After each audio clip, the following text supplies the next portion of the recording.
L'Est de la République démocratique du Congo va mal et ça fait des années aujourd'hui. On en a parlé hier, on en parle aujourd'hui et on en parlera. On ne se fatiguera pas du moment où les choses ne vont pas s'arranger. Depuis combien de temps et depuis quelle année est-ce que la RDC a cessé de tendre la main? Vous savez, à un moment, lorsqu'on tend la main se fatigue et finalement elle finit par tomber. Il faut se prendre dans une autre position pour chercher à obtenir ce que vous voulez. Moi, je pense que le gouvernement est en train de continuer à s'inscrire dans une optique, comme je l'ai toujours dit. Ce gouvernement notre gouvernement s'est inscrit depuis 2018 dans une position, dans des actions de ce que moi j'appelle des actions à pas de tortue. C'est-à-dire qu'ils sont conscients qu'il faut faire des choses, ils sont conscients qu'il faut aménager certaines choses, mais eux, ils se sont donné une politique de tortue, c'est-à-dire on fait les choses à petits pas, on fait les choses petit à petit, mais simplement, moi, je pense qu'il y a certains contextes dans lesquels il faut qu'on soit un peu plus dur. À l'Est, ce sont des hommes, ce sont des femmes, ouais, à un certain niveau. Parce que à chaque fois qu'on tue, on prend des mesures diplomatiques. Je le dis assez souvent ici. Ouais, on prend des mesures diplomatiques pour dire qu'on va minimiser. Vous minimisez les sangs les sangs qui est coulé là. Vous minimisez des gens qui sont morts, des bébés qui sont violés. Et au titre d'une diplomatie qu'on a longtemps entendu durant 20 ans. Il y a un certain niveau, hein. On ne négocie pas sur la diplomatie, on négocie sur notre paix. Et notre paix ne peut que se négocier sur notre force. Et si les autres, pour que nous on soit en paix, ils doivent subir l'instabilité, c'est ça notre Non, moi je ne suis pas. Effectivement, nous sommes infiltrés, oui. Voilà. Notre armée Parce que est quand vous parlez du infiltrée chiffre, sommet. 33 millions, Moi, je suis même 33 un millions, élément on ne sait pas, qui parlait face à la RDC, mais attendez. Ouais. Si lui-même, le président de la République, s'est levé pour dire ça haut et fort. Pourquoi on devait passer par les deux de la Notre problème, prière. c'est d'abord ça. La plupart, il faut le dire, puisque nous sommes en état de guerre au moment où le pays est agressé, la majeure partie de nos officiers ne sont que des businessmen. C'est des gens qui, eux-mêmes, déjà à l'Est, ils pensent que c'est un coin pour gagner de minerais. Envoyer un général à l'Est ou un colonel à l'Est, tout de suite, ils construisent des maisons ici à Kinshasa. Ils construisent des bâtiments. Alors, on s'est dit, pourquoi nous devons être un pays qui a autant de généraux, autant d'officiers qui vivent ici, qui sont dans des boîtes de nuit à tout moment ici, qui sont dans des grands restaurants ici dans la ville. Ils sont là, et avec des gardes dans tout le coin, avec des armes armées, pour le sécuriser alors que nos frères meurent là-bas.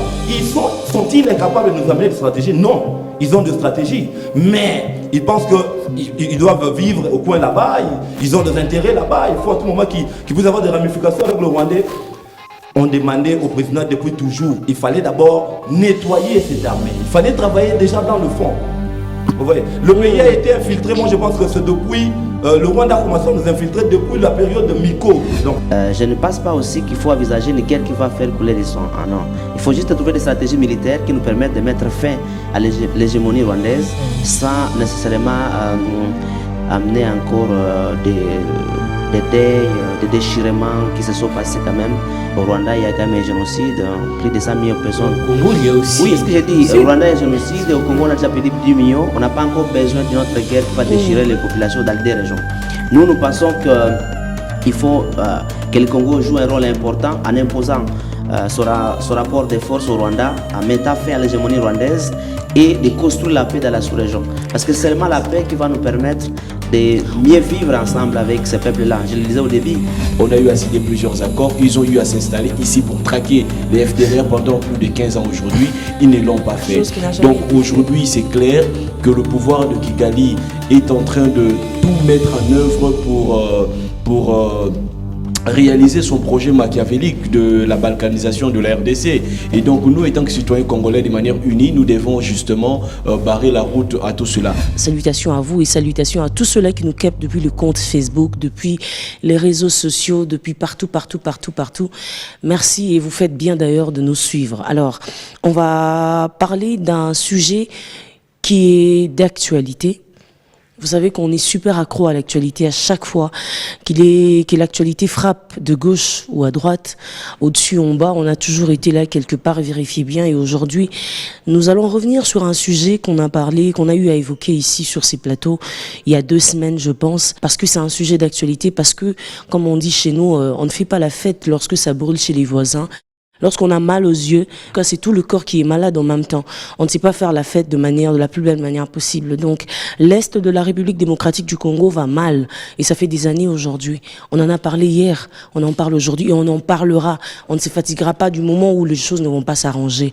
Comme vous le savez, c'est un sujet d'actualité, c'est pas nouveau. Nous allons aujourd'hui parler des mesures urgentes du gouvernement congolais contre le Rwanda. Quel impact sur la guerre à l'est de la République démocratique du Congo? Mesures d'urgence prises par le gouvernement congolais. Quel impact sur la guerre à l'est de la République démocratique du Congo? On va essayer de faire le point rapidement avec Jean. On pense comme s'il y a, si on est à Kinshasa, comme s'il n'y a pas une guerre à l'est, parce que la communication n'est pas forte. La fois passée, on a eu à discuter pour dire que la guerre à l'Est, c'est une guerre montée. Et le président de la République même l'a soulevé, l'a même souligné, et que les pays limitrophes servent de base en arrière. Et comme il avait dit, aujourd'hui, avec ce qui se passe actuellement, on en a de preuves que cette guerre, c'est une guerre montée et ça profite aux autres, parce que ça ne profite pas à la République démocratique du Congo. Raison pour laquelle en parler et proposer des solutions. Parce qu'au Congo, on est champion de donner l'historique. Non, ça vient de là, ça vient... Non. Actuellement, on a besoin de propositions, parce que les pays brûlent. Il y a le feu, on tue. On a besoin de solutions. On doit prendre des mesures. Quelles mesures qu'on doit prendre? Ne revenons pas sur l'histoire et entamons sur le futur. Quels sont les mécanismes qu'on doit prendre? Comment on doit soutenir notre gouvernement? Comment on doit soutenir les forces armées congolaises? Parce qu'ils ont besoin de ces soutiens. Et là, c'est quoi la communication que nous... Parce que les pays, nous sommes endeuillés. C'est ça. Depuis 20 ans, la RD Congo, on souffre. Il y a un deuil national et on doit mettre fin à cette guerre. On doit mettre fin à ce deuil aujourd'hui, mais demain. On doit prendre des mesures qui font mal, mais des mesures qui contribuent à la paix à l'est de notre pays. Très bien. Merci Joël Velu, Serge Magnin. À suivre Joël, moi je suis juste sur le point de poser la question de savoir à quel prix finalement la paix est-elle possible en RDC? Oui, merci Bénédicte Kalenga, surtout pour l'invitation. Salutations à nos co-débatteurs. Et puis, nous osons croire que nous allons passer de bons moments ici. Ouais. Pour répondre à votre question, je crois que d'emblée, il faut déjà préciser, les téléspectateurs qui nous suivent, quelles sont les mesures que la RDC venait de prendre contre le Rwanda. Il faut souligner que la RDC venait de mettre en garde, donc je crois que c'était quasiment 4 décisions. La première, c'était de qualifier le M23 comme un mouvement terroriste. Et du coup, ils sont exclus dans le dialogue de Nairobi. Et la deuxième, c'est la mise en garde contre le Rwanda, puisque aujourd'hui, c'est démontré noir sur blanc que le Rwanda est derrière tout ce qui se fait. Et le Rwanda est celui qui machine même ce qui se fait avec ce mouvement de M23. Et la troisième, c'est on a suspendu tout le vol de la compagnie Rwandair en RDC. Et la quatrième décision, c'est on a rapidement convoqué l'ambassadeur de la RDC. Alors, il faut souligner que... L'ambassadeur rwandais en République démocratique du Congo. Vincent Carrera, de la RDC. Alors, ces décisions, c'est déjà des décisions à saluer, puisque depuis une belle lurette, notre pays avait du mal à indexer tout de suite le Rwanda. On criait à côté que le Rwanda serait derrière tout ça. Et le Rwanda refusait chaque fois qu'on l'indexait d'être la machine qui motive le rébellion à l'Est. Maintenant, on a arrêté de militaires rwandais, on a retrouvé de munitions, des armes même rwandaises qu'on ne sait pas reconnaître chez nous en RDC, et même de tennis militaires rwandais, bien identifiés rwandais. Alors moi je crois que c'est une bonne chose qu'il faut saluer. Déjà une mise en garde contre le Rwanda ou la convocation de l'ambassadeur rwandais, nous devons le considérer ça comme une carte jaune qu'on venait de donner au Rwanda. Alors, le fait de disqualifier déjà le M23 dans des discussions, le considérer comme un mouvement rebelle, moi je pense que c'est déjà un appel à la guerre. C'est déjà une guerre, puisque dorénavant, nous n'allons plus considérer le M23 comme des mouvements rebelles. d'office, nous entrons en guerre déjà. C'est déjà la déclaration de la guerre contre ces terroristes, là, c'est le mouvement M23. Donc, tous ceux qui sont derrière le M23, chaque fois qu'ils vont attaquer la RDC devra attaquer et se battre, puisque c'est vraiment la guerre. Alors, la grande sanction aussi, c'est une chose que moi j'ai aussi appréciée, c'est le côté Rwanda Airways. Puisqu'il faut reconnaître que pour moi, la première façon de commencer à pénaliser, à handicaper, à fragiliser le Rwanda, c'est de le frapper économiquement. Déjà, avec le Rwanda Air, je crois que le Rwanda va quand même sentir quelque chose. Mais j'aimerais qu'on puisse aller un peu plus loin que ça. Allez-y. Il faut veiller sur nos frontières.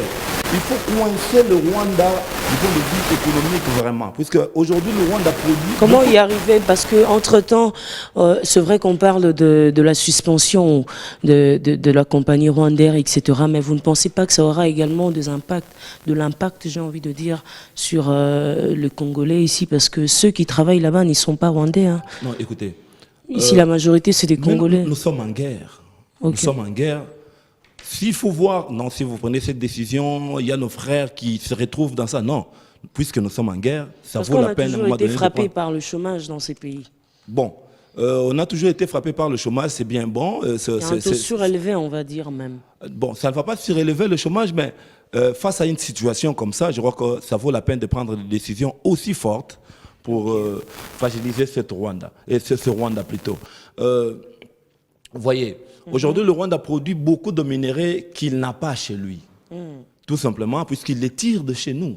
Alors, si des sanctions économiques peuvent frapper le Rwanda, je crois que ce serait déjà...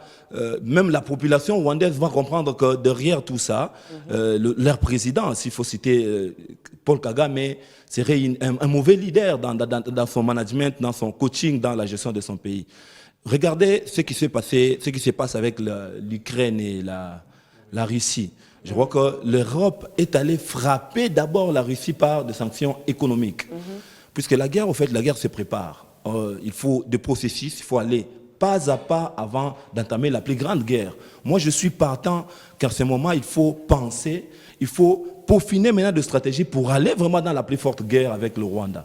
Puisque nous avons joué à un moment donné à la diplomatie avec le Rwanda, nous sommes allés, nous sommes dit, bon, il faut aller avec la politique de bon voisinage, mais le président Kagame ne veut pas nous jouer un franc jeu. Alors il faut voir les choses comme ça. Mais déjà, c'est un pas, un carton jaune au Rwanda et commencer avec des sanctions économiques. Moi, je veux encore des sanctions plus fortes. Il faut renforcer même, moi je pense, on pouvait même veiller même du point de vue des frontières pour voir à quel moment il faut coincer ce Rwanda qui, naturellement, ne dépend que de nous. Sa force dépend normalement de nous, sa force économique. Très bien. Merci Serge Magna, mais quelle entrée. Allez, nous ne sommes pas qu'avec Serge et Joël sur ce plateau. Nous sommes également avec Bienvenue Matumo. Bienvenue. Comment vous allez? Bonjour Madame Bénédicte, je vais bien. J'ai envie de dire bienvenue et bienvenue à vous. Oui, ça me fait plaisir de revoir encore votre joli plateau de B1. Merci. Et surtout de venir transmettre un message à ce moment où l'État est attaqué. Très bien. En ce moment où l'État est attaqué, on ne peut pas parler de cette situation qui se passe à l'est de la République démocratique du Congo sans pour autant parler de ce qui s'est passé hier. Chers téléspectateurs, hier j'ai été agréablement surprise. Vous me connaissez, je suis amoureuse des risques finalement. Hier, un peu comme tout le monde, j'ai vu les affiches circuler sur Internet comme quoi il y avait Rassemblement national des citoyens. Ok, je dis ok. C'est où? On me dit c'est à la gare centrale. Je suis allée, je me suis rendue sur les lieux comme vous pouvez voir avec, dans les images qui vont circuler là, devant vos écrans. Mais franchement, au fond de moi, je me disais, je suis fière d'appartenir à cette génération en fait. Quelle génération? Et Bienvenue Matumo était justement à la tête du rassemblement, on va dire. Qu'est-ce qui s'est passé? Alors hier, nous les mouvements citoyens, nous nous sommes dit qu'il était important d'organiser un rassemblement national pour mobiliser les Congolais, les jeunes Quinois et les jeunes d'autres provinces, pour que cette mobilisation marque notre soutien aux femmes et aux hommes qui combattent sur le terrain. Il y a des militaires qui ont besoin de notre soutien, à la fois matériel et symbolique, pour continuer à résister et à battre les Rwandais, comme il s'agit de l'agression rwandaise.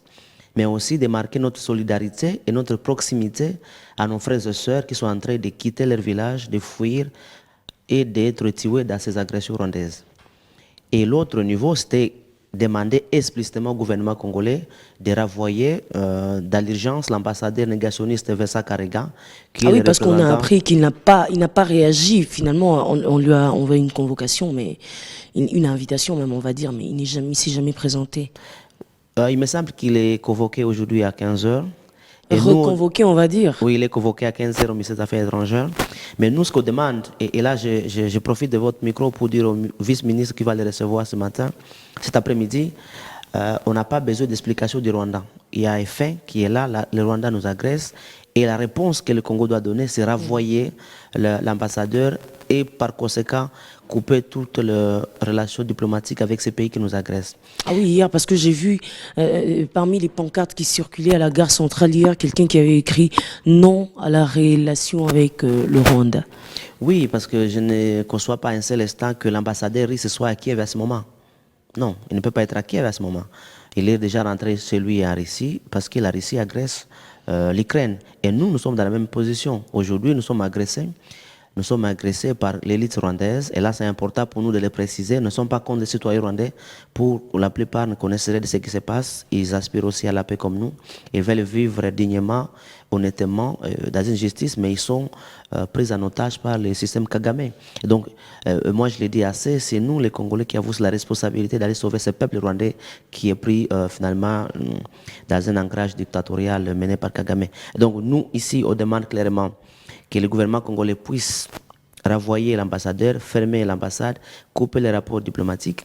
Et aussi, comme nous sommes dans la globalisation, nous sommes un État membre de la communauté internationale, le système des Nations Unies, nous demandons que ces pays membres de la communauté internationale puissent appliquer des sanctions politiques, diplomatiques, économiques et même culturelles vis-à-vis du régime de Kigali. On l'a fait contre Poutine, parce qu'il a violé un État souverain. Il a violé la souveraineté d'un État ukrainien. Et ici, Kagame est en train de violer sévèrement la souveraineté de l'État congolais et est en train de commettre des crimes graves contre l'humanité. Il est en train de forcer les populations de quitter leur village, d'être déplacés, et d'autres vont fuir, vont quitter le Congo pour aller se réfugier ailleurs.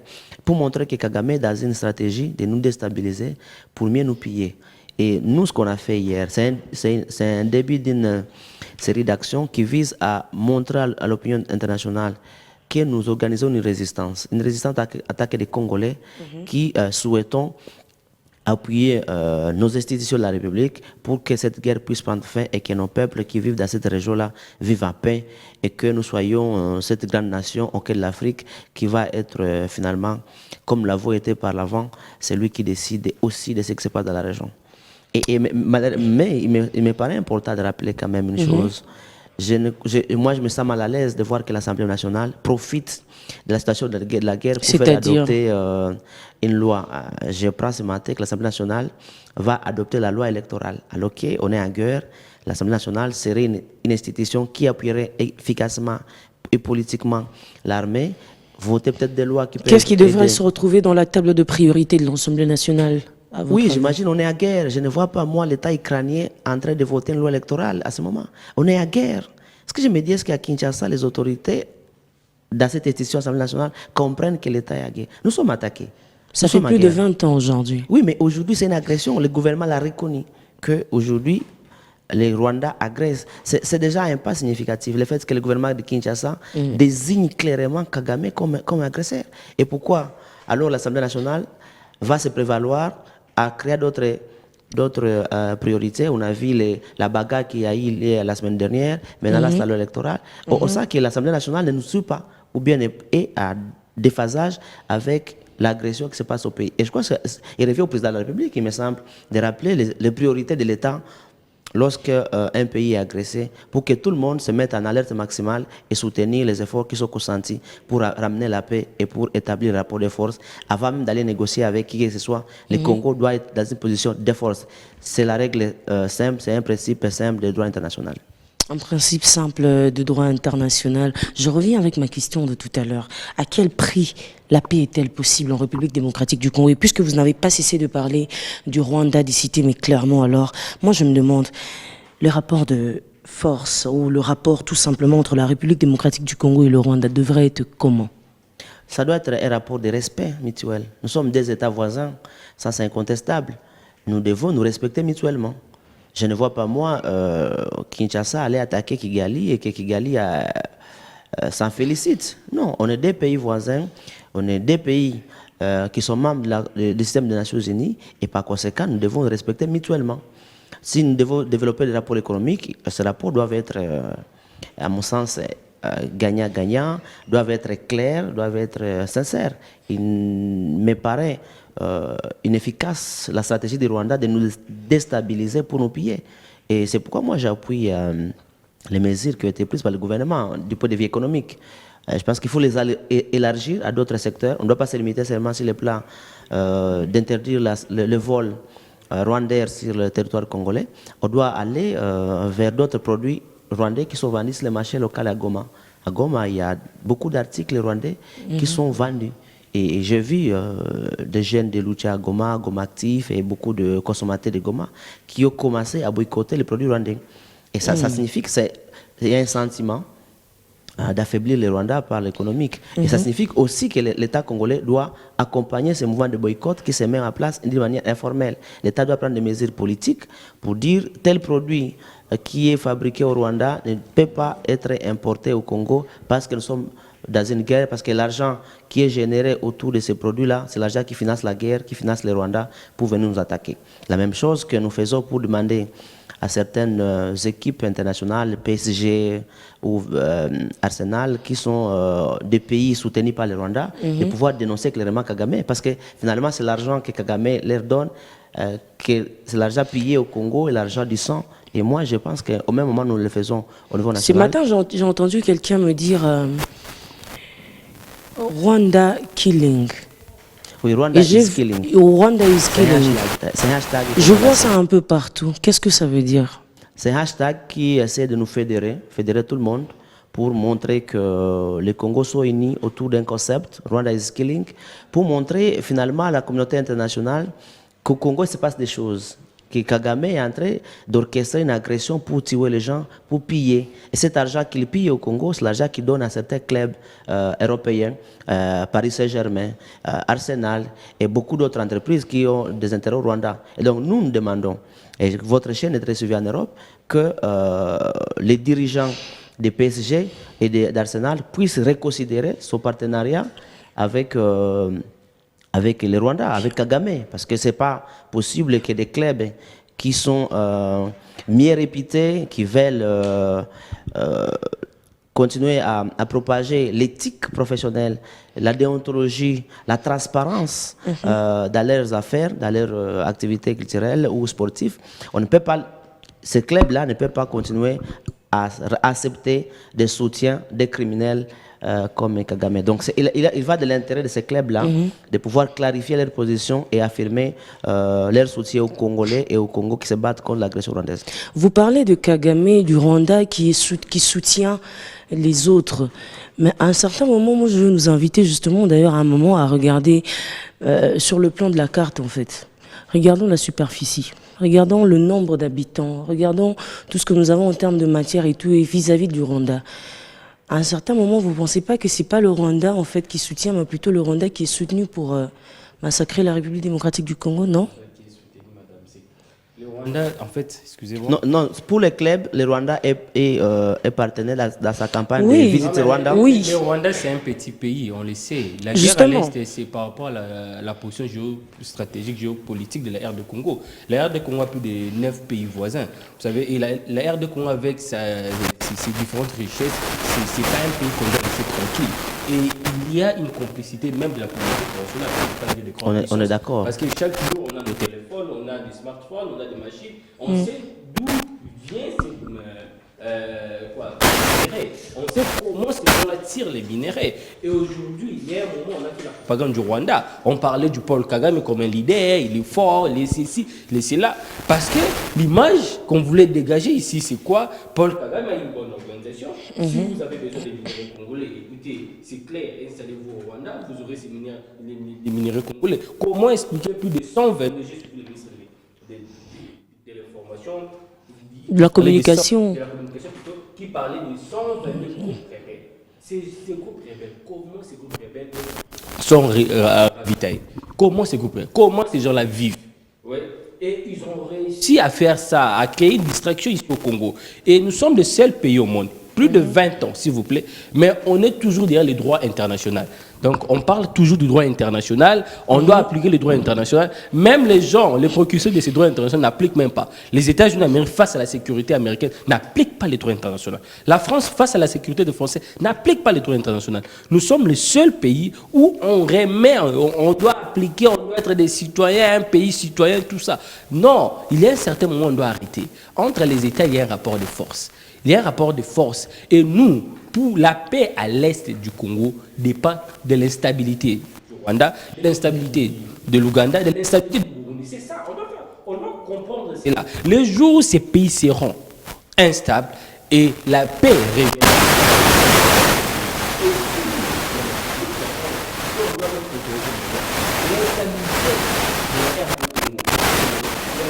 La stabilité du Rwanda et du Burundi a commencé par l'instabilité à l'est du Congo. Donc ce sont deux règles qu'on doit vraiment mesurer. Moi je pense qu'il faut la paix, il faut la paix partout. Ouais, vous pouvez condamner Paris Saint-Germain, Arsenal, ce sont des clubs. Ouais. Et il y a un grossissement. Ce que Paul Kagame subit aujourd'hui, c'est ce que Mobutu à l'époque a joué. Ouais. C'est que Mobutu à l'époque a joué. Mobutu a joué ses rôles. Mobutu, il y a un grossissement, tout ça. Et aujourd'hui, c'est le rôle de Paul Kagame.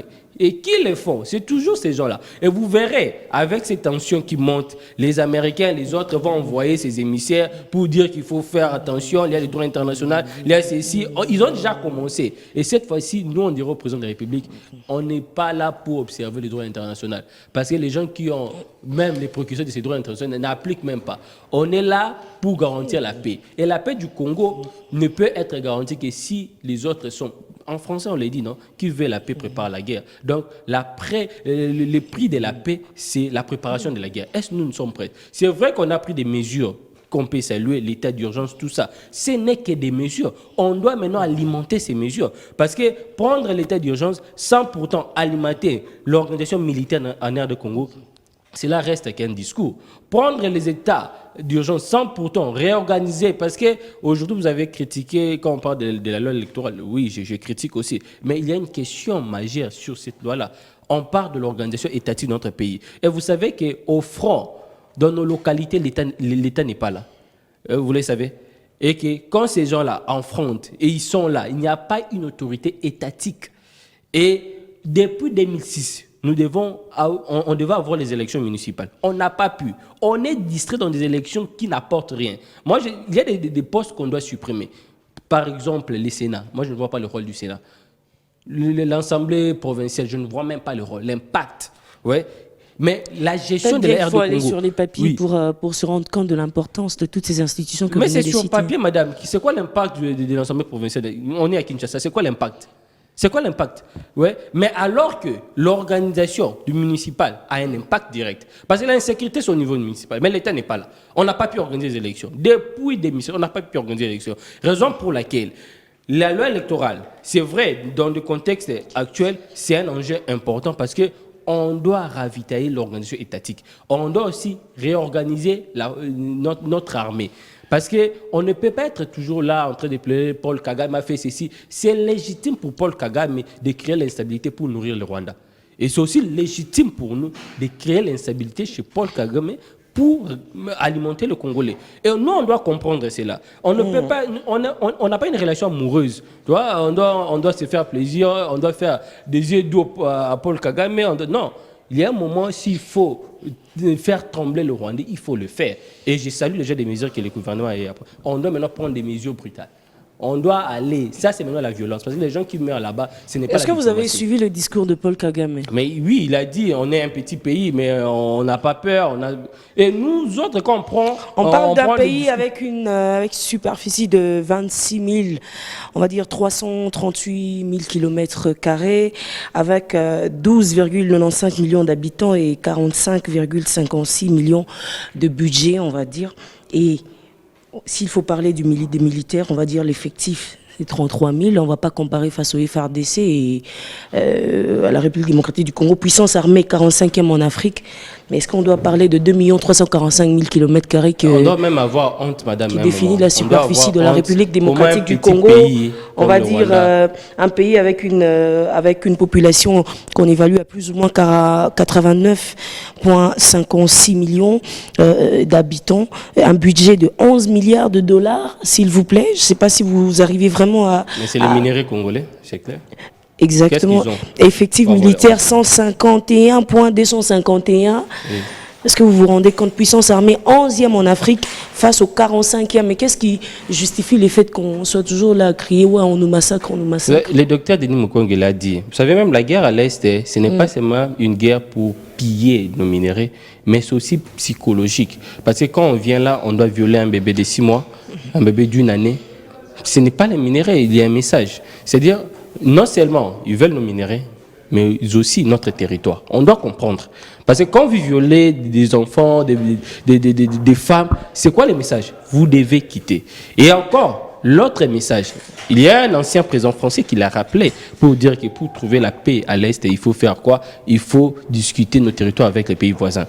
Et ça veut dire quoi, discuter les territoires? C'est-à-dire céder. Hier, j'ai entendu, c'est Sarkozy qui le disait. J'ai entendu hier à la gare centrale, on disait, Michel, je ne sais pas si on peut avoir ces images, on disait jamais le Congo sans Chabunda par exemple, jamais le Congo sans Oudjou, jamais le Congo sans... Mais quand vous dites...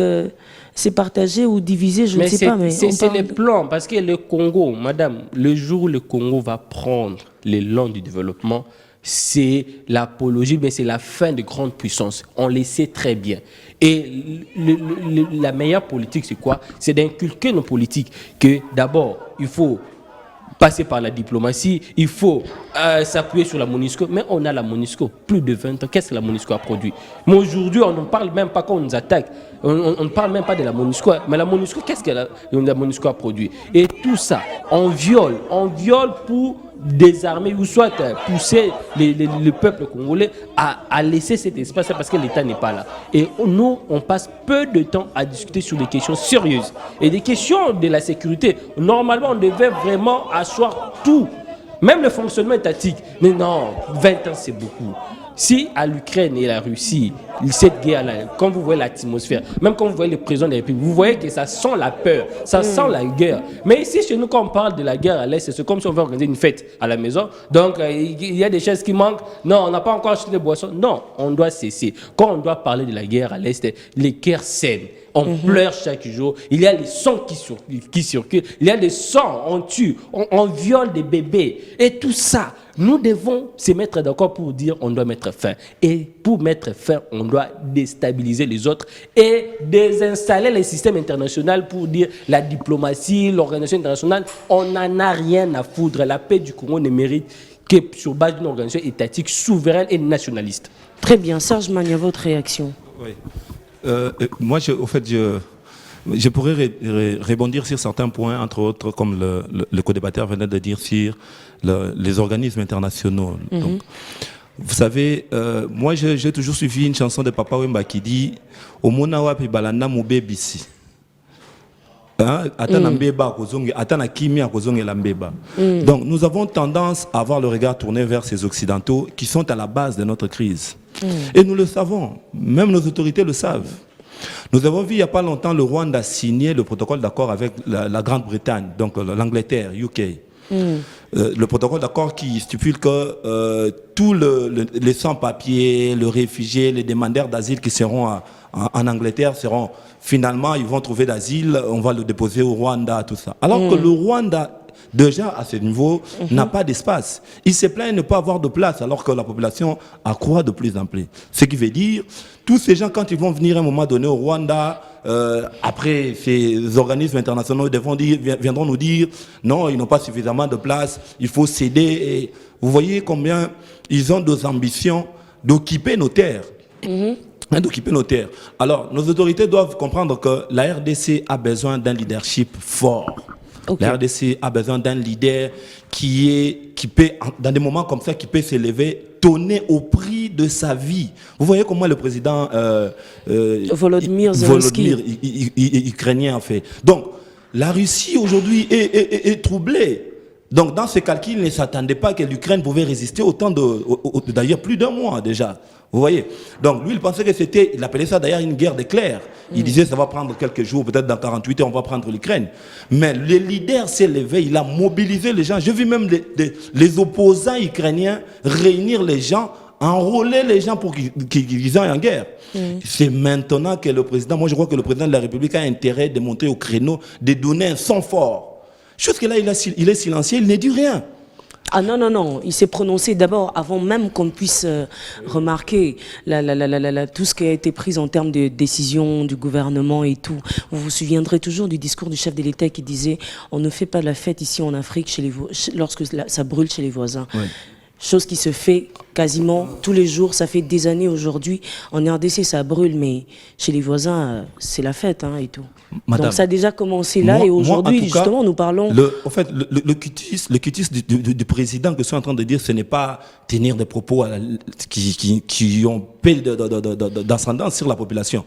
J'ai donné l'exemple du président ukrainien. C'est-à-dire, le président, avec Mouzé, à un moment donné, il nous disait Totelema, Tosimba Mandou, vous voyez, donc nous voulons un message comme ça. Vous savez, mais on nous a dit ça aussi, non? Non, dans des moments comme ça. Non, mais ça, on avait quand même, naturellement, on avait d'abord condamné la façon dont le colonel avait communiqué. Mais nous avons besoin d'un ton, d'un mot fort du leader qui montre qu'il est prêt à donner même sa vie pour que la paix soit à l'Est. On dit que ça va progressivement. Ça a commencé par le renvoi de Rwanda.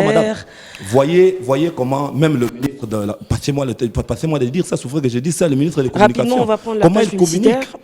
Il communique à la légère. Ah bon? Et le ministre Patrick Mouyaya. Donc, vous savez, des fois, la communication du gouvernement, même quand le ministre des Communications sort, il communique. Ça peut même mobiliser les troupes. Mais quand vous venez vous communiquer à la légère... Comment ça, à la légère? Ça veut dire quoi? Dit, oui, mais franchement, non, mais, vous êtes contre la douceur du ministre de la Communication. Quand c'est la guerre, même quand le leader sort, du temps de Mobutu, à un moment donné, on voyait Mobutu retrousser le manche, à la titanie militaire en Gumbi. Donc, nous avons besoin d'un message comme ça. La population a besoin... On voit le leader, c'est ça le rôle d'un leader. On voit le leader, comment il est déterminé, on le suit. Mais si nous avons des leaders qui pensent à tout moment qu'il faut aller vers les Occidentaux, courir derrière, et ça c'est regrettable. Donc moi je crois que ce soit le président de la République, que ce soit le ministre de la Communication, ils doivent bien communiquer. Le ministre, le matin, il dit A, et vous voyez le ministre des Affaires étrangères, quand il vient, il dit B.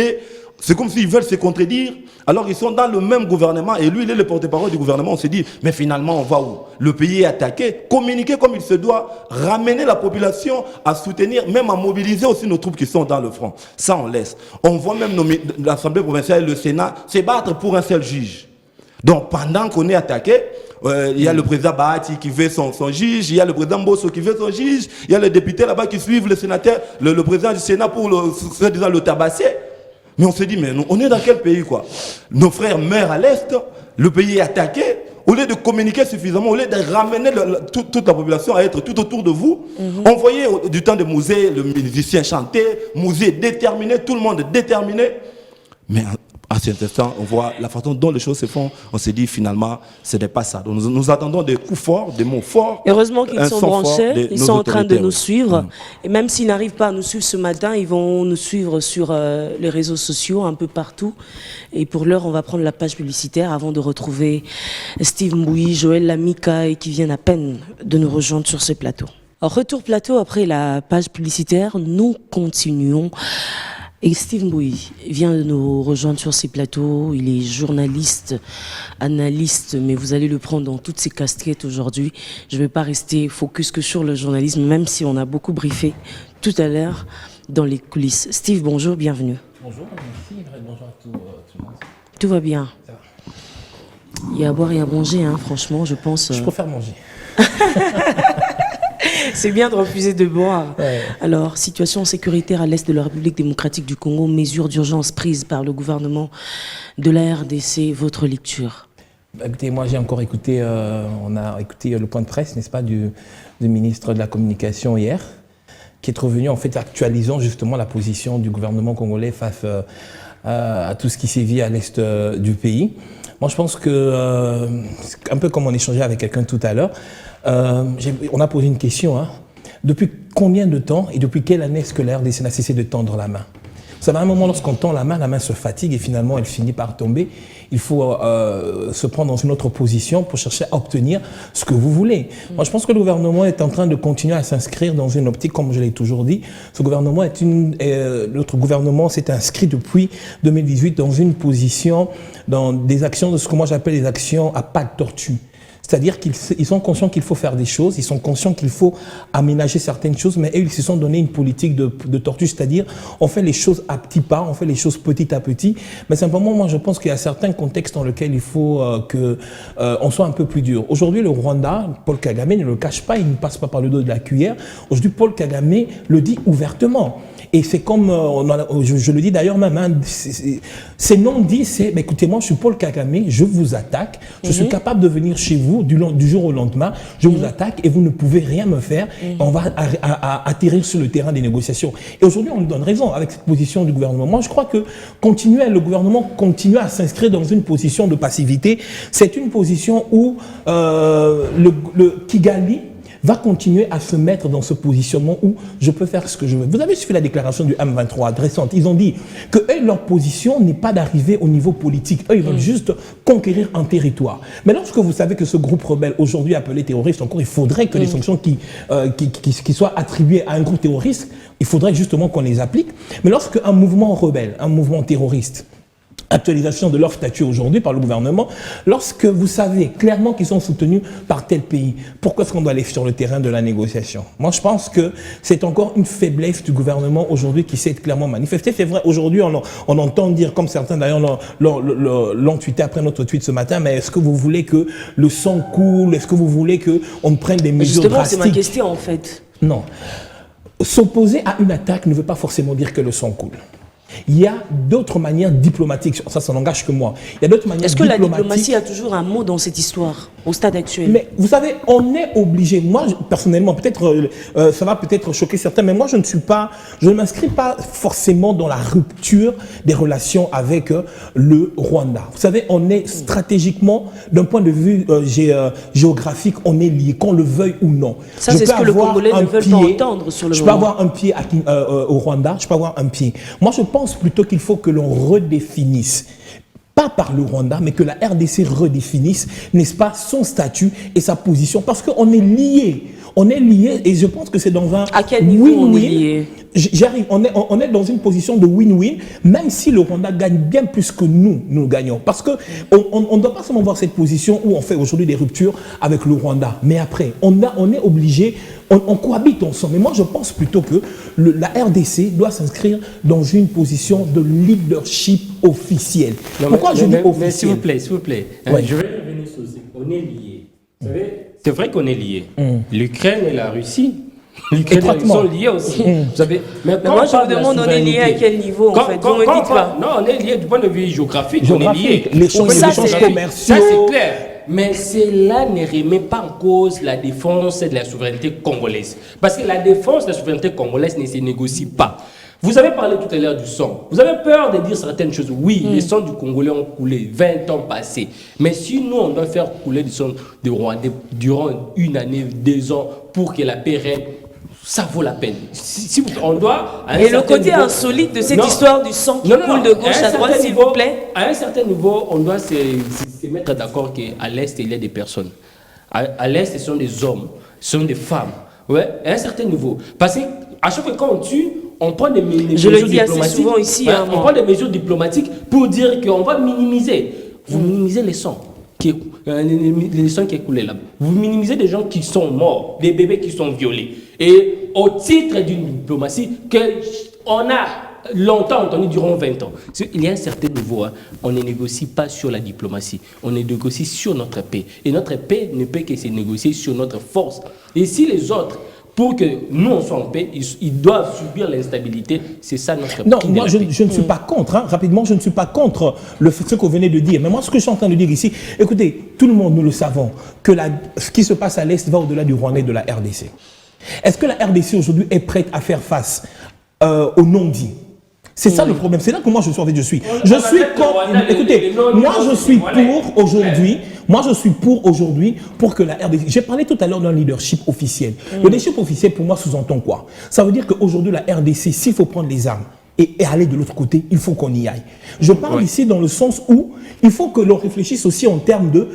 Le Rwanda n'est qu'une facette. Ça va au-delà. Et moi, je l'ai toujours dit, tant que l'Est de la RDC, il y aura l'or, il y aura le minerai. Tant qu'à l'Est de la RDC, quelqu'un pourra prendre un haricot, le jeter, il pourra pousser. La RDC ne sera jamais en paix. Alors, que doit-on faire? Est-ce qu'il faut continuer à négocier? Je ne pense pas que vous devez dire jamais. Puisque nous ne sommes pas le seul pays à avoir de richesses, de frontières et vivre en paix. Vous voyez, moi je crois que la RDC devait s'assumer. Dans les relations internationales, ce ne sont que le langage des forces qu'on entend très souvent. La RDC devait s'affirmer. Aujourd'hui, on nous parle de Rwanda qui a à peine 33 000 militaires. Vous savez, nous avons combien de généraux? Ils sont plus que ça. Rien que la police, notre police, quand on venait de faire le recensement de la police, nous avons 164 000 policiers. L'armée, c'est à peu près le double. Vous imaginez, nous avons 164 000 face à un pays qui n'a que 33 000 militaires. Nous avons des généraux qui circulent ici juste pour prendre de sang cynique, pour intimider les gens à Kinshasa, pour arrêter même les gens dans des dossiers de Nyongo. J'ai entendu dire que la force ne résidait pas forcément dans le nombre. Non, écoutez, la force d'une armée réside d'abord dans sa stratégie, son armée et son armement.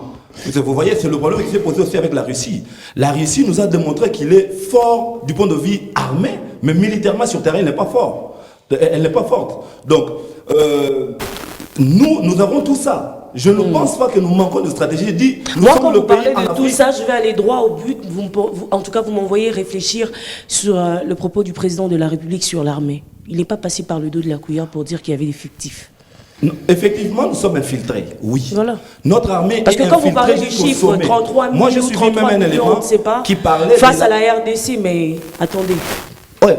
Si lui-même, le président de la République, s'est levé pour dire ça haut et fort, donc quand on devait passer par le dos de la notre problème, c'est d'abord ça.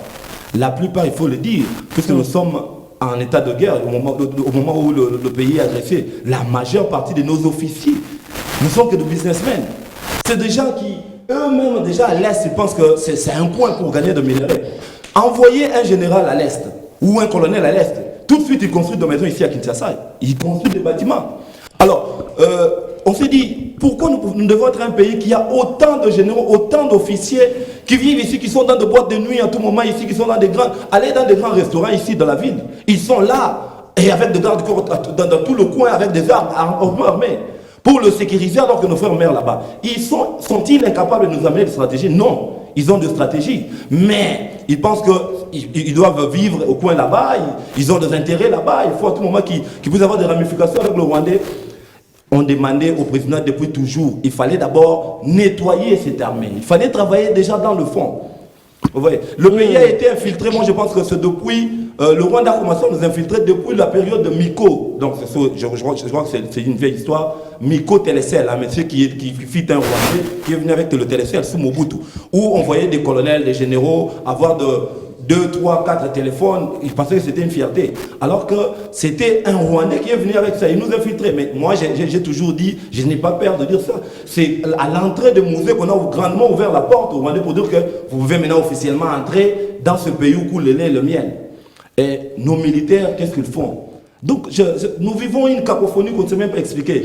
Les autorités qui ne communiquent pas bien, nos généraux qui ne manquent même pas de échanger, essayez de prendre un général, échanger avec lui. Vous sentez qu'il a une certaine connaissance, il connaît beaucoup, mais mettre ça sur le terrain, c'est un problème. C'est pareil avec nos politiciens. Échanger avec un politicien comme ça, vous voyez, un monsieur tellement intelligent, il vous vend ses diplômes, ses capacités, mais pour l'appliquer maintenant dans la politique du pays, dans la gestion, c'est quasiment le jour et la nuit. C'est ce que nous vivons.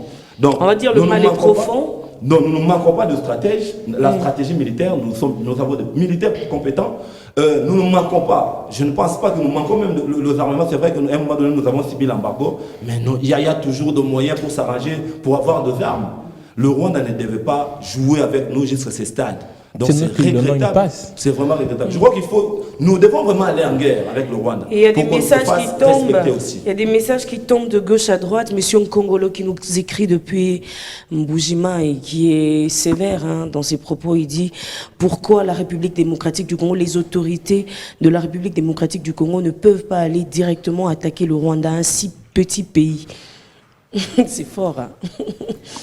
Moi, je pense que l'attaque qui nous est imposée aujourd'hui par le Rwanda nous ramène à la notion de la construction de l'État congolais.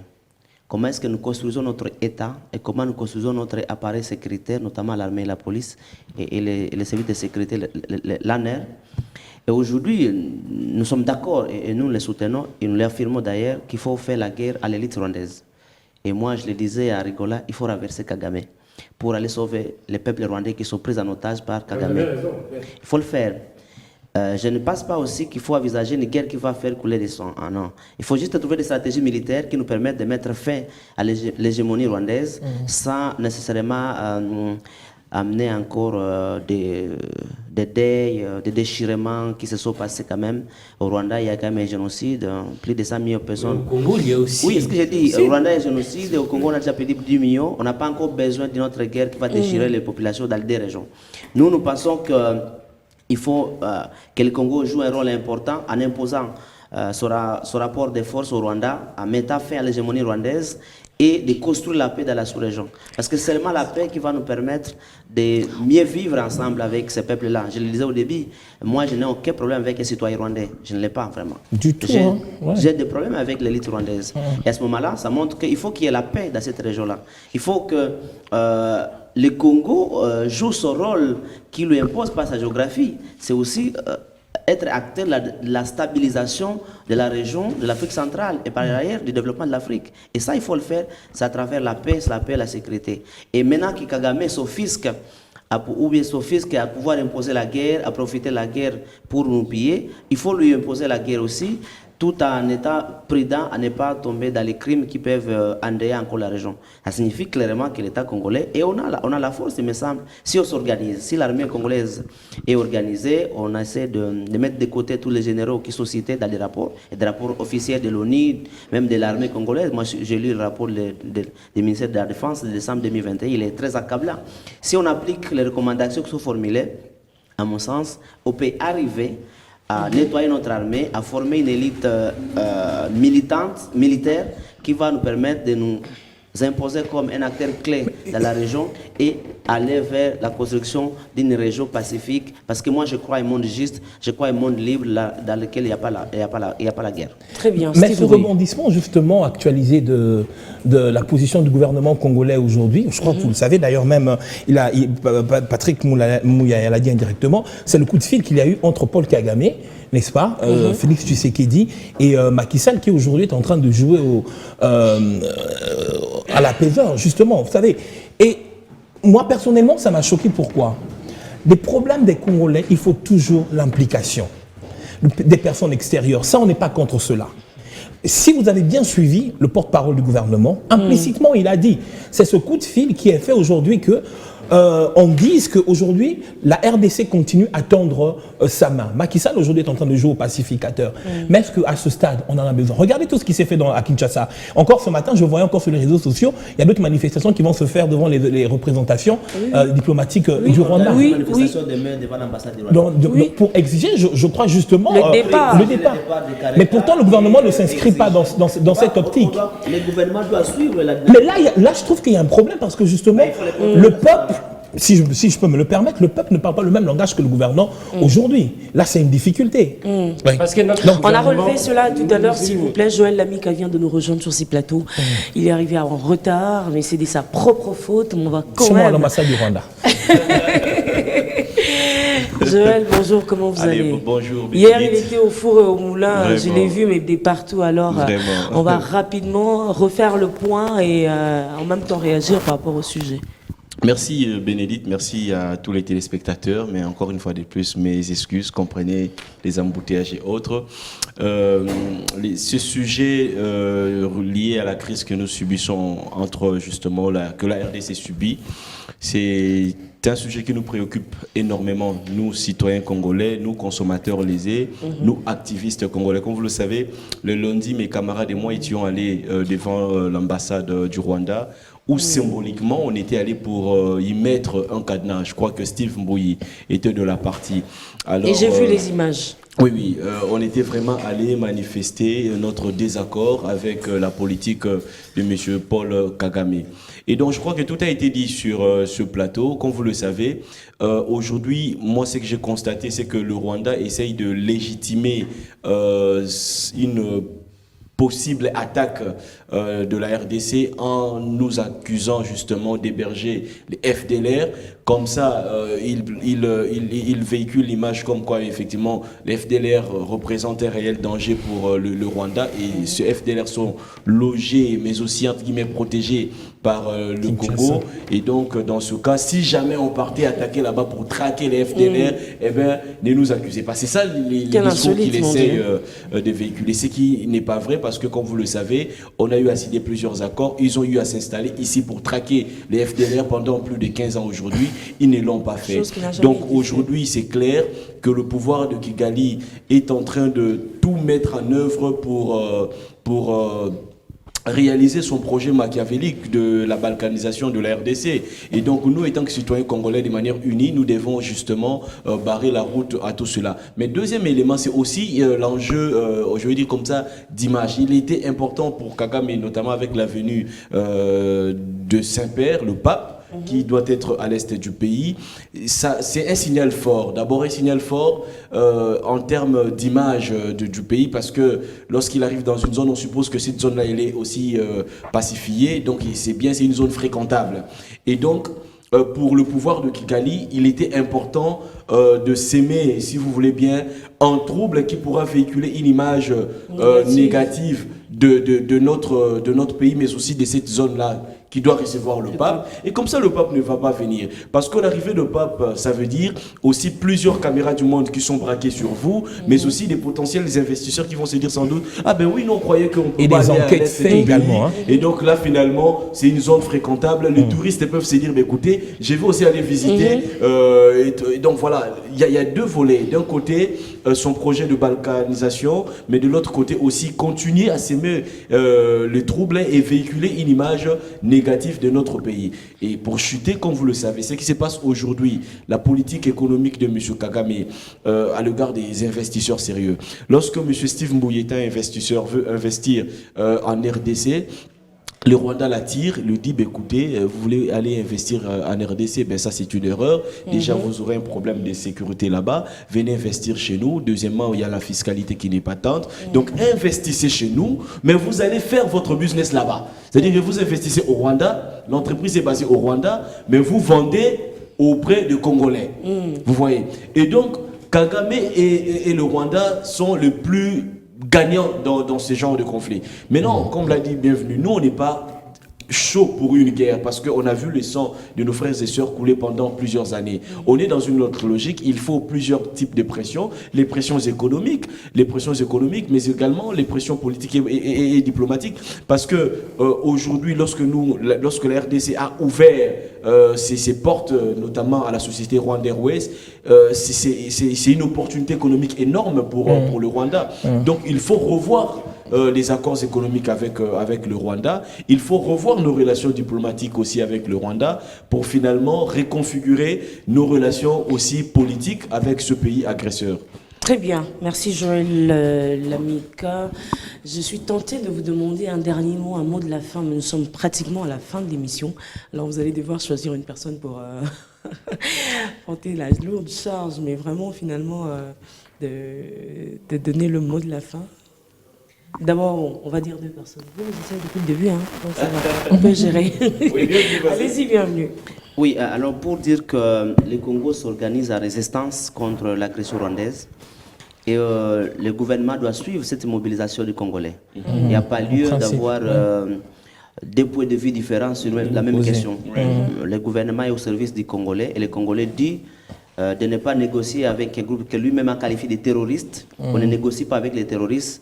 On cherche à éradiquer le terrorisme Et l'autre, c'est jouer diplomatiquement, politiquement, économiquement pour affaiblir le régime de Kigali et au mieux, si on peut renverser Kagame pour sauver le peuple rwandais qui sont pris en otage à la fois par Kagame et qui sont mal vus par les Congolais alors qu'ils ne sont pas impliqués dans ce qui se passe. Très bien. Et aussi, nous continuons à soutenir nos populations de Kivu qui, à ce moment, ne sont pas dans leur maison parce qu'ils ont fui. Et nous les portons à cœur. Nous espérons que notre mobilisation, notre solidarité va apporter quelque chose de durable et que la paix règne dans la région de Grand Lac. En tout cas, nous sommes ensemble avec vous, chère population de l'Est de la République démocratique du Congo, Tokopa Moja. Nous sommes vraiment ensemble et on est ensemble. On va rappeler le programme pour ce qui concerne nos frères de la diaspora, on va dire à Paris. La mobilisation générale et spontanée de la diaspora congolaise derrière le FRDC, ça sera pour le 10 juin, le Château Rouge, drapeau et maillot de la RDC, tenue exigée. En tout cas, c'est pour ce qui concerne hashtag Rwanda is killing. Et pour nos amis de UK, London, le 10 juin, toujours à 17h, Oxford Circus, drapeau et maillot de la RDC, Rwanda is killing, Bruxelles, le 10 juin à 18h, Matonge, place Lumumba, maillot, drapeau de la République démocratique du Congo. Sinon, nous sommes vraiment à la fin, mais vraiment à la fin. Monsieur Chimanga, depuis Kinshasa, nous sommes prêts à donner l'armée. Nous sommes prêts à donner l'armée pour combattre le Rwanda. Ah ouais, c'est très bien, mon frère, c'est très bien. Les engagements dans l'armée, c'est bien. Ah ouais, c'est très bien, franchement.